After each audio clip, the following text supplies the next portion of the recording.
આજે બનાવીશું એવી રેસીપી જે ખાઈને Nice. તમે આજ બોલશો।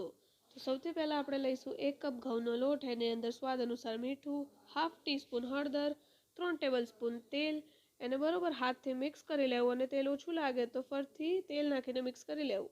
હવે આપણે પાણી લઈને કઠણ લોટ બાંધી લેવાનો છે અને તમે એને જે શેપ આપવો હોય તમે એ શેપ આપી શકો છો।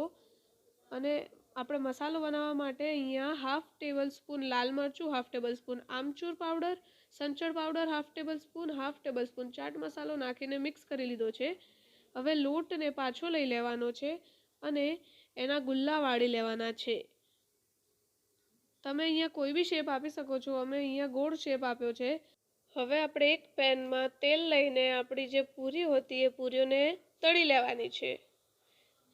ગોલ્ડન બ્રાઉન થાય ત્યાં સુધી આપણે તળી લઈશું અને છેલ્લે પૂરીઓને આ રીતે ડીશમાં લઈને એની ઉપર મસાલો ભભરાઈને આપણે પૂરીને સર્વ કરી લઈશું। તો આવી ક્રિસ્પી અને ટેસ્ટી પૂરી જરૂરથી ટ્રાય કરજો અને બાળકોને ટિફિનમાં આપજો। Thank you.